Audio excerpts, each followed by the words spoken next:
when you're unable to hear what somebody else is saying, your relationships will go bad.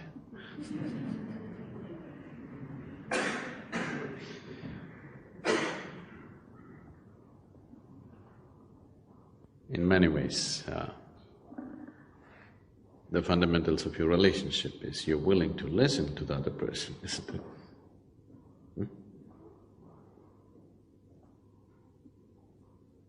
If you want to say everything, there'll be no relationship.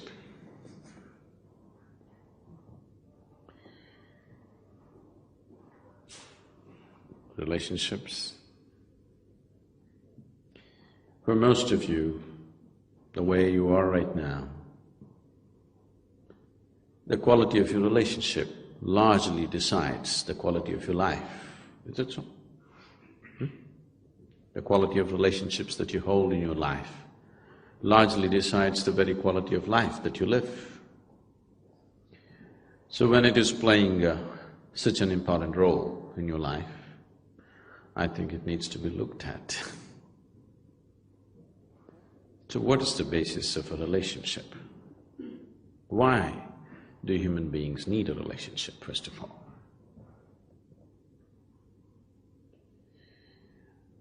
Relationships are formed on different levels, various types of relationships,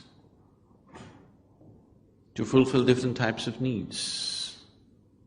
The needs may be physical, psychological, emotional, social, financial, political, it could be any kind. But to fulfill various needs within a human being, relationships are established on different levels.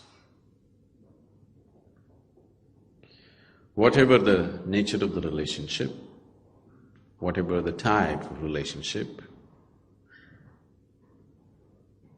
still the fundamental aspect is you have a need to fulfill.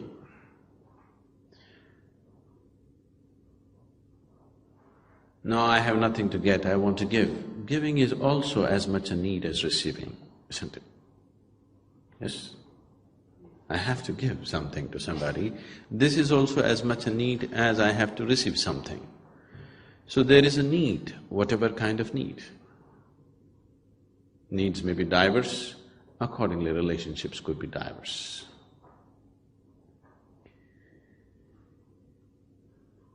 Now, the moment we form a relationship, wanting to fulfill a certain need, and if that need is not fulfilled, then relationships will go bad.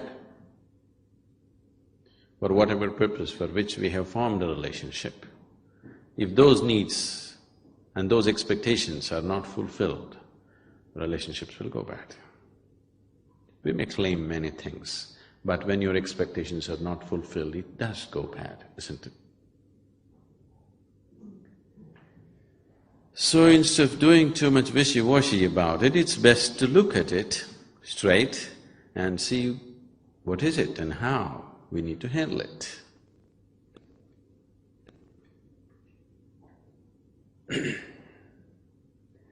The needs within a human being have risen because of a certain sense of incompleteness.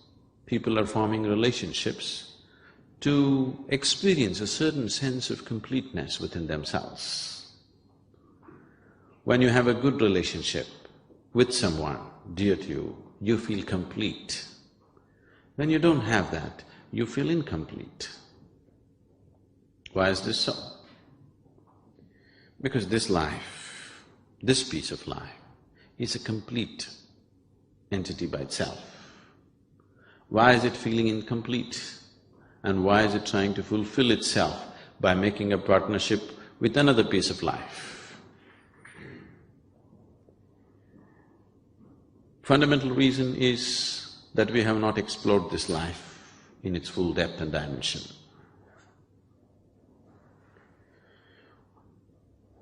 Though that is the basis, there is a complex process of relationships as such. There are expectations.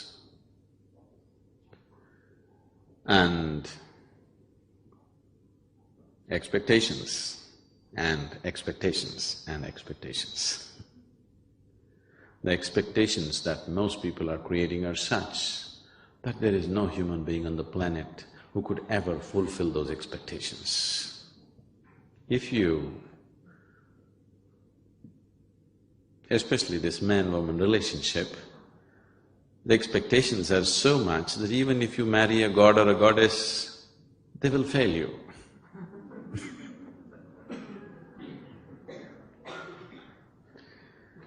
Because the expectations are so unrealistic that nobody, no human being can ever fulfill that.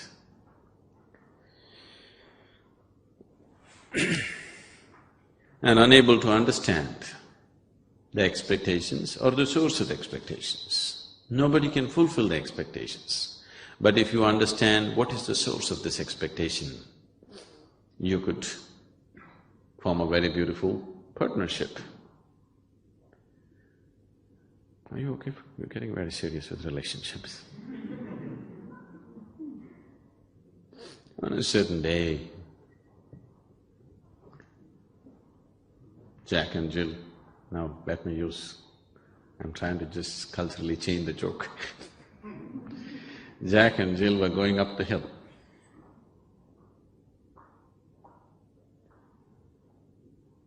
And Jack had a bucket in his hand, a chicken under his arm, and a pitchfork and a rope, at the end of which there was a goat. And Jill said, "I'm feeling very nervous." Jack said, "Why?"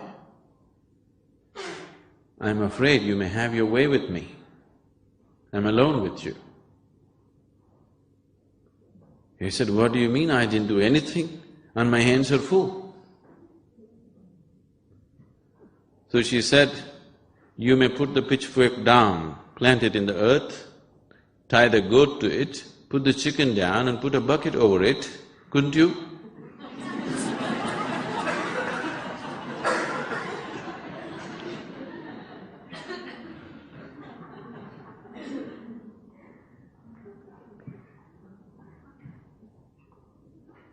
And in the process of holding a relationship, the first moment of meeting, the expectations may be common, but as every step that we take in life, the expectations may become different. Because these expectations keep changing in people, they're not consistent and they cannot be.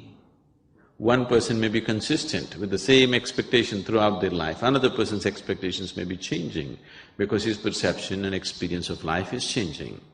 Now, relationships become great conflict. More conflict is happening within the four walls of the homes than is happening anywhere on the planet. Only thing is, bombs are not exploding so you don't hear it. They may be giving each other silent treatment. It is happening because people's expectations are changing and they're not changing at the same pace. They're changing at different pace. One person is changing fast, another person is not so fast about how to change their expectations. So if you go about doing management and circus with these things, there is no way you can gauge it 100% and have a beautiful relationship. If you try to mind read the other person and constantly try to fulfill their expectations, you will become a wreck. You tried those things, isn't it? You're trying to, outdo the other person in really wanting to fulfill all their expectations, you become a wreck. So, if you go like this, it's an endless circus. To some extent you have to do it, but that is not the basis of a beautiful relationship.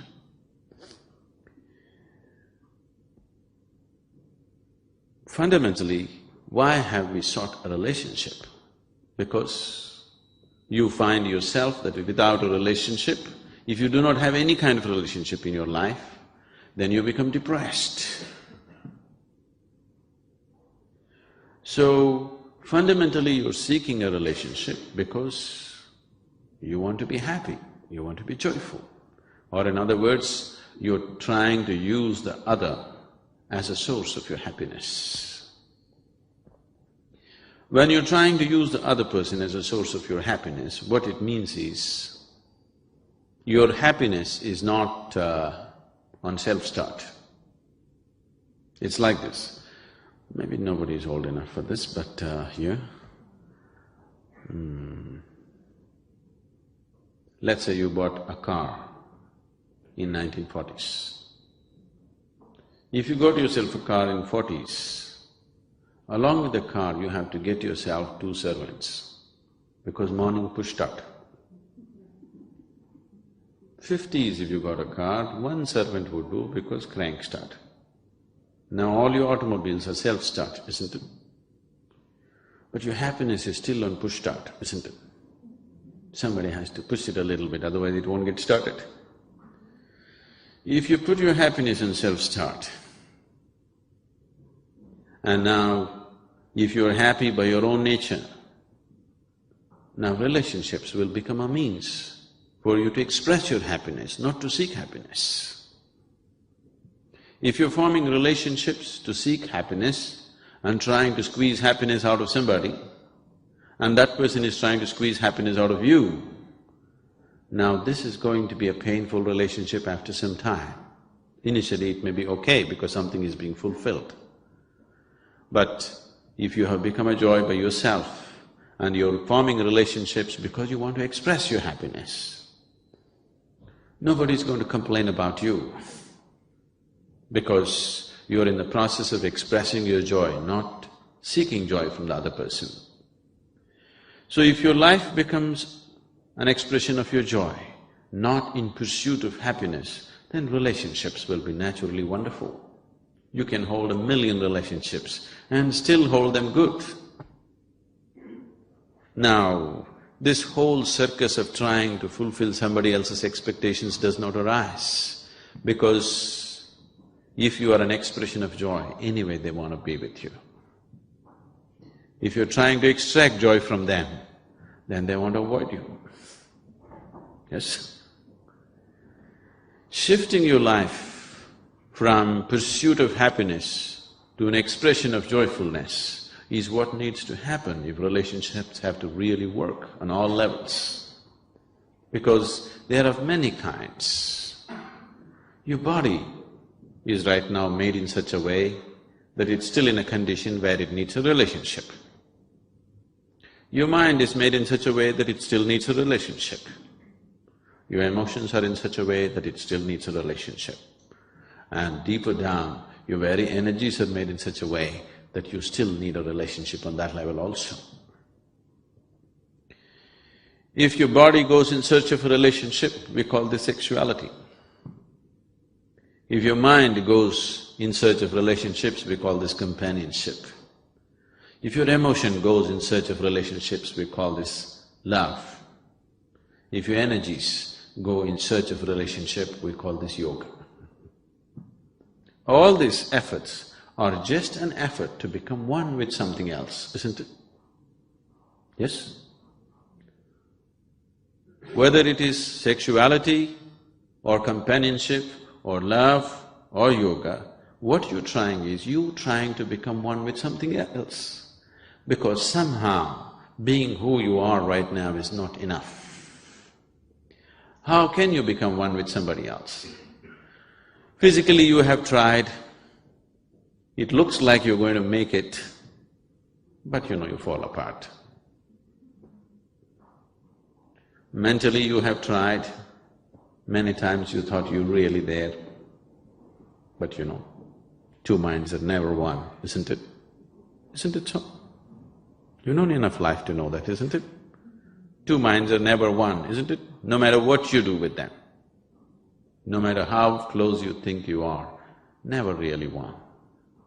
Emotionally you thought you really made it, yes? It gave you the feeling that you really made it, 2 people have really become one, but Lines come up very easily, isn't it? So, what is the way to fulfill this longing, to become one with something? There is a longing to become one with something else, because the way this one is not sufficient. This longing is not going to stop with just becoming one with one being, because it will long for more. And this cannot be fulfilled physically or mentally or emotionally. All these three things you've tried. It gives you nearness to that experience, but it doesn't make you one. It remains a longing forever. The very longing may become a sweet experience for people and they may get addicted to the longing. But if you have a longing, you want to reach the destination someday, isn't it? You want to reach a fulfillment. Do you know someone told you the other is hell? The other is always hell. So this is the reason, because you don't want to experience this hell, you want to experience at least a small part of humanity as a part of yourself. And that longing is called relationship. This longing to include somebody or the other as a part of your life is what is called as relationships, isn't it? So whatever is within the boundaries of your sensation, you experience as myself. Whatever you experience as myself, if the other is hell, this inclusion could be heaven, isn't it? To experience that heaven, to have that piece of heaven in your life is what is the desperation to have relationships. Now, if you have noticed that sensory body has a separate presence of its own apart from the physical. Now the whole system of yoga is about this. Yoga means… the word yoga means union. Whatever is the longing behind any relationship,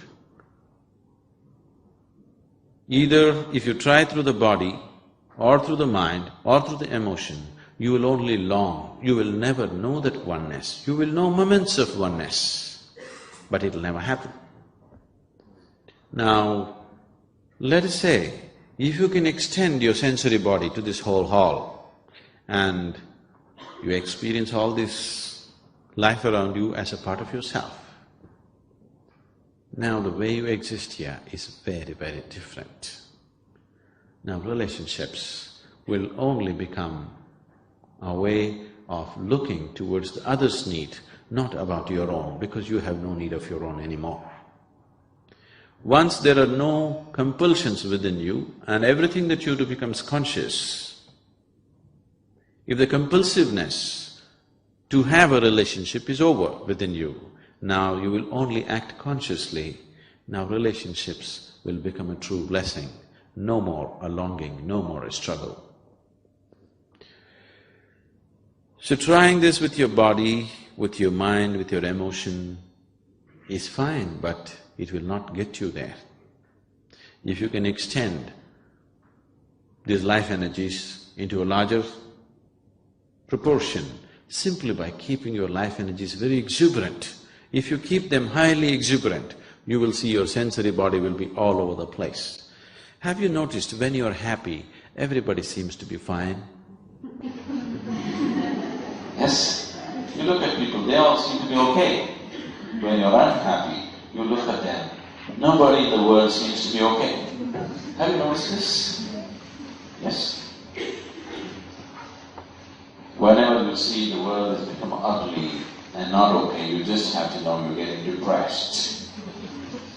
In fact, the first sign of depression or your insanity is that you start thinking nobody is okay.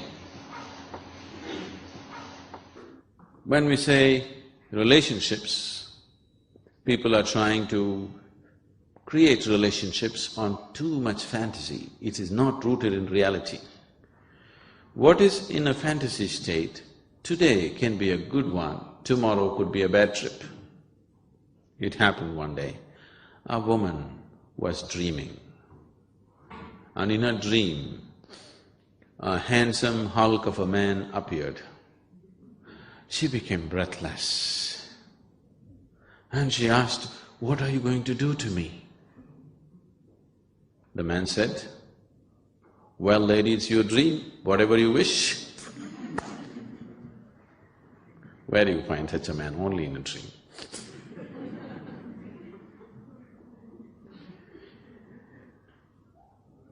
Lot of relationships are going bad not because you have any bad intention. Most of them go bad with good intentions. Good intentions are unbearable many times, isn't it so? There was a new lawyer. His first case, he's very enthusiastic, he really wants to do his best. He lost the case.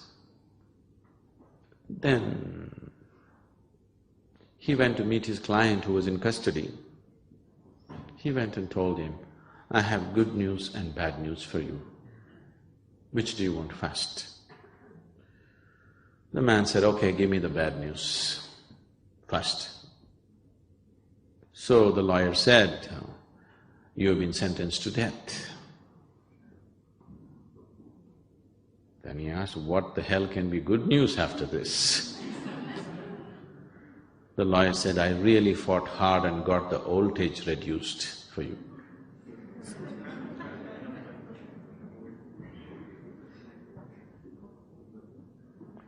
So good intentions can, good intentions and too much enthusiasm without the necessary sense about the other person can create too many problems in relationships. Instead of trying to manage relationships, which is truly impossible actually, if you just learn to include the other as a part of yourself, and your life becomes an expression of joyfulness, not in pursuit of happiness, then you will see relationships have various colors, but every color of it could be enjoyed. Every color of it, every color and hue that it takes on could be just fine. But if you try to manage relationships with your brilliant management, you will see it'll just give you hell. The smartest people on the planet, or those people who think they're really smart, tend to have the most horrible relationships. Not essentially, but generally. Somebody who's just simple, they have wonderful relationships. Because it is not a question of management. Nobody likes to be managed by you. You need to understand that. Yes? Nobody likes to be managed by you. When they realize you're managing them, they'll give you hell. In so many ways, they'll make your life miserable. Please see, for most people on this planet, it is not their enemies who are taking their life, it is their loved ones. Isn't it so? Yes? If your enemy is taking your life, there is some sense to it. But people care for each other, but they are the people who are taking each other's life, isn't it? Isn't it so? This is happening constantly. Generation after generation, people are going through the same things because they believe the other person has to be managed. You don't try to manage the other person. You see how to include the other person. Then, even if you don't understand what the hell is happening with the other person, still it is okay. You don't have to understand every damn thing that the other person is. It is an inclusion that the other person is seeking, not really that you have to understand every maya, every thought and every emotion. In fact, they'll feel threatened if you understand everything. Isn't it? People will feel very threatened if you seem to understand just about everything. They'll get scary.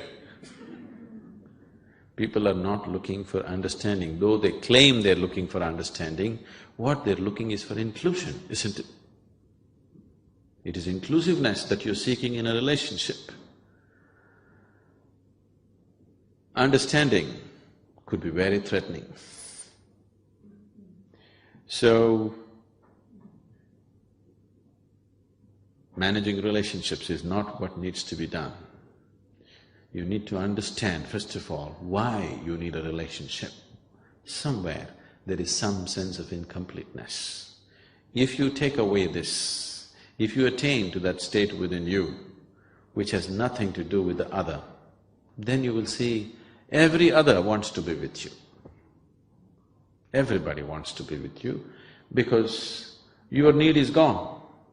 This is the funny thing about life. When you have a need, nobody wants to be with you. When your need is gone, everybody wants to be with you.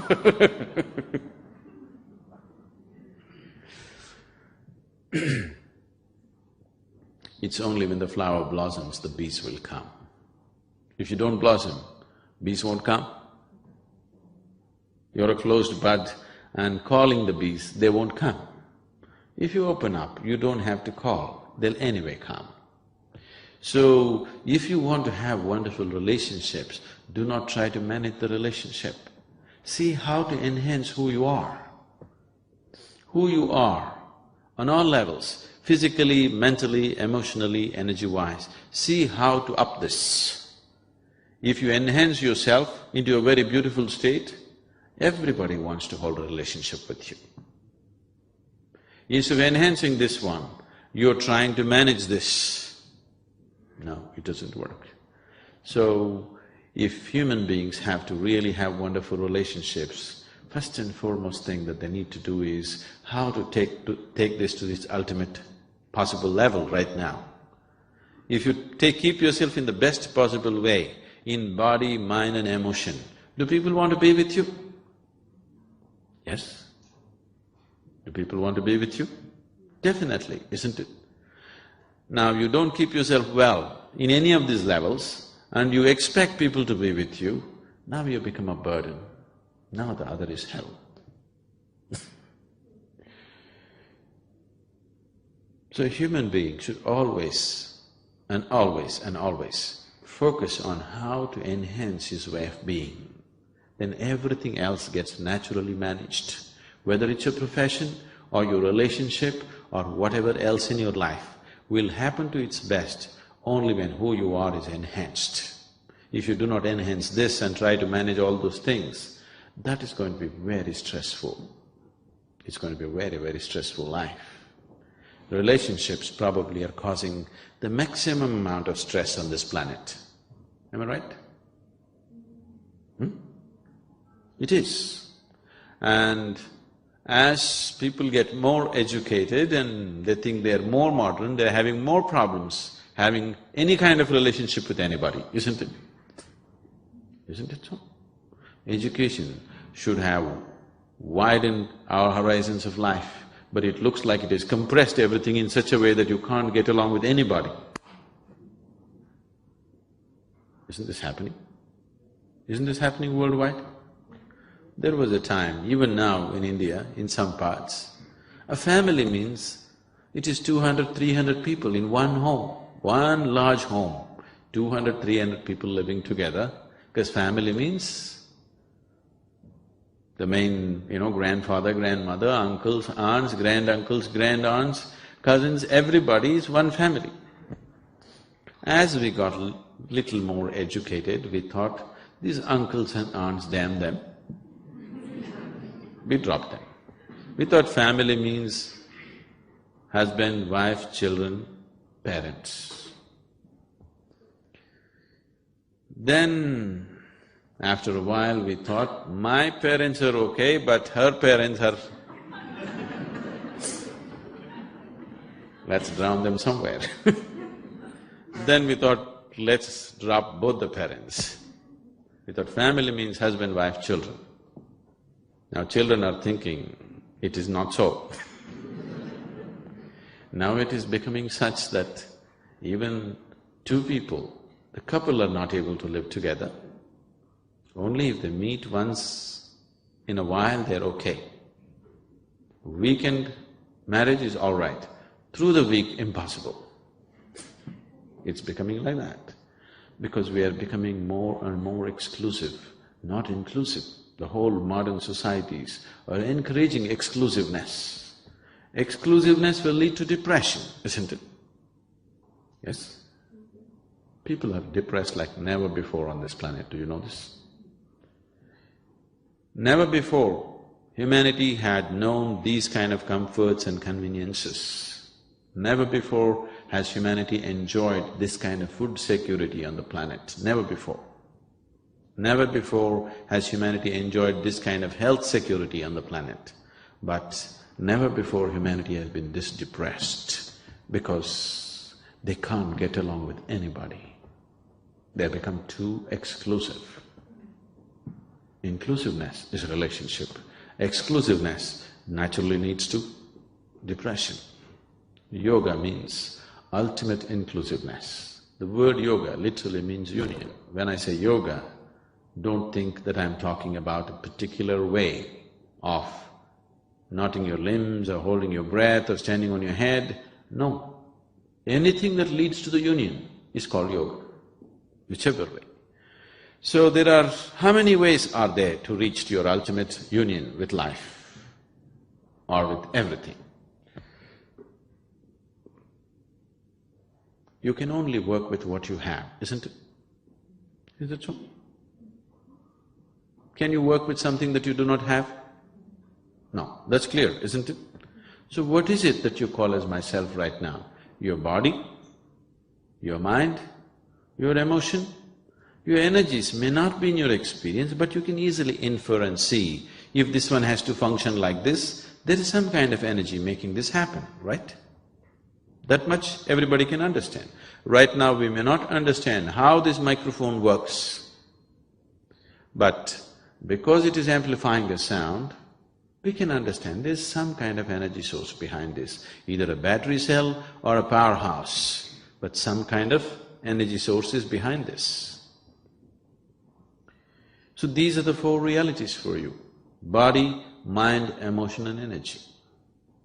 If you employ your body and try to reach your ultimate nature, we call this karma yoga, yoga of action. If you employ your intelligence and try to reach your ultimate nature, we call this gnana yoga, yoga of intelligence. If you employ your emotion and try to reach your ultimate nature, we call this bhakti yoga, yoga of devotion or emotion. If you transform your inner energies and try to reach your ultimate nature, we call this kriya yoga, yoga of transforming energies. These are the only four ways you can do it, because these are the only four things that you really have. Rest is imagination. They may be there, but not in your experience. What is not in your experience is not a reality for you, isn't it? Right now, modern science is talking about 11 parallel dimensions right here. That's not in your experience, isn't it? Not yet a reality for you. You can only make a theory out of it. You can only believe it, but not yet a reality for you. You cannot work with it. Only when it comes into your experience, you can work with it. So these are the only four realities. This is a very beautiful story in the yogic lore. Are you okay for a story? Can I tell you a story? I seek your permission because the moment I say once upon a time, many people think it's bedtime. Because that's the only time they heard that word, once upon a time, before 3 sentences are over. So once upon a time, on a certain day, 4 men were walking in the forest. Among these 4 men, one is a bhakti yogi, another is a gnana yogi, karma yogi and kriya yogi.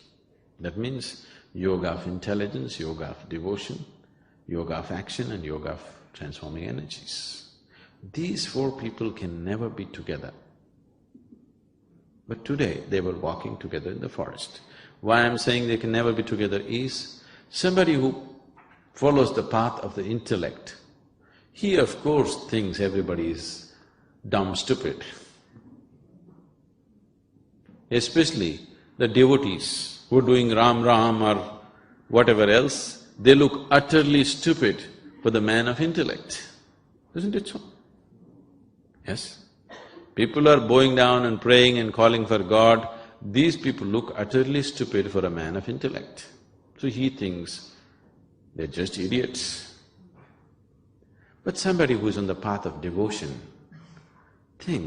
has pity for everybody, because when God is here, instead of holding his hand and walking in absolute freedom, all this nonsense with your mind and your body and all the yoga and everything is just stupid. He has pity for everybody, because just instead of riding on the lap of God, why all this nonsense? Karma yogi, the man of action, he firmly believes all the others are just lazy people who are trying to find an explanation or an excuse for their laziness. Because if you want something to happen, you got to do it.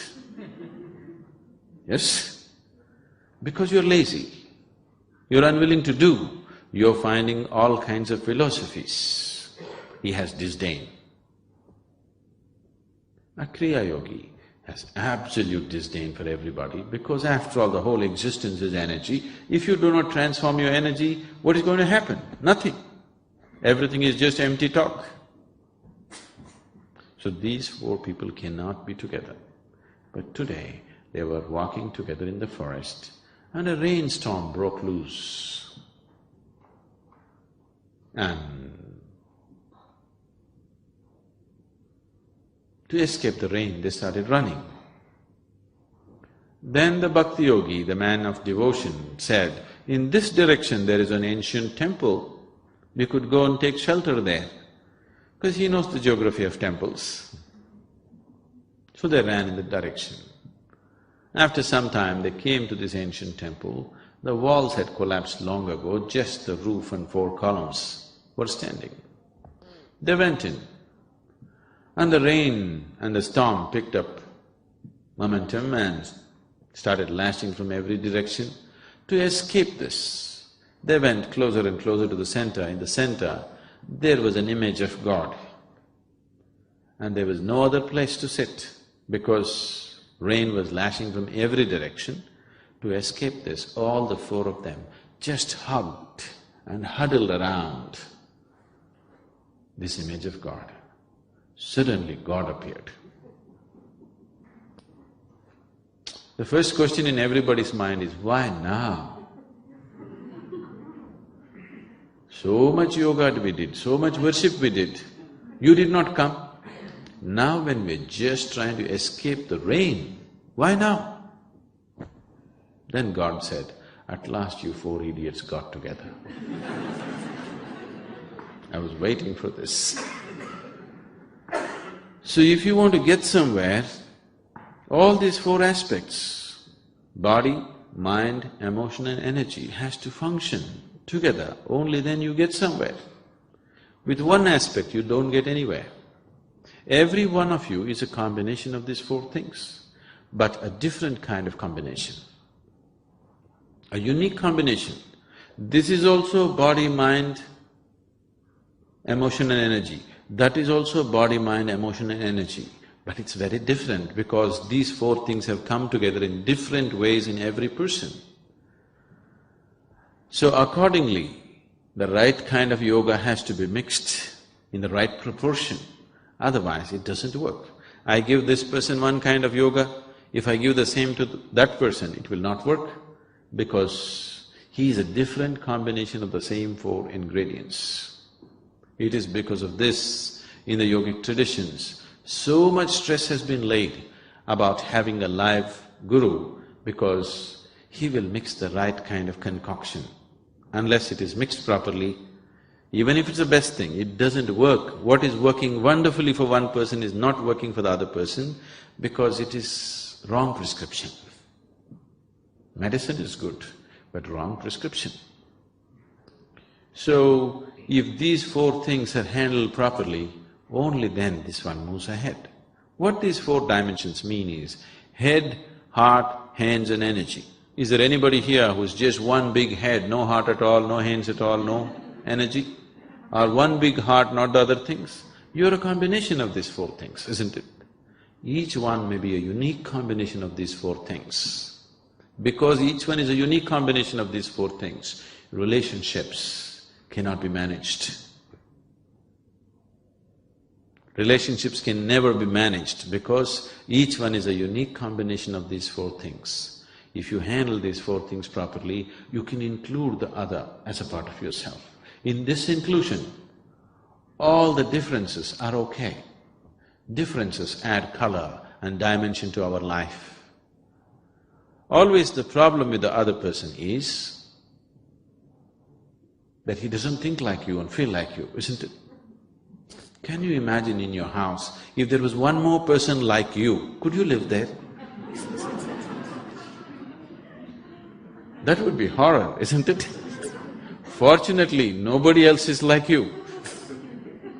Fortunately, nobody else is like you. If all the people in your home were just like you, could you live there? But that's what you're complaining about, that they're different. What is adding color and dimension to your life, that is what you're complaining about. What is good for you, you're complaining because there is no sense of inclusiveness. If you have included the other as a part of yourself, all these differences you could enjoy. See, now the very fundamentals of this man-woman relationship is a man seeks a woman and a woman seeks a man because they're different, isn't it? Yes? Because it is different. If they were just like you, it's no good. In every way they're different, in body, in mind, in emotion, they're different. That's why you seek them, isn't it? If everything was same, then you didn't have to seek them. But after you get together, now you expect the other person just to be like you, to think like you, to feel like you, to act like you. This is a disaster if it ever gets fulfilled. Fortunately, nobody fulfills it for you, but if it ever so happens that your expectation is fulfilled, that's going to be the biggest disaster. You must be very glad lot of your expectations are not fulfilled. If they are, you're finished. Please look at it.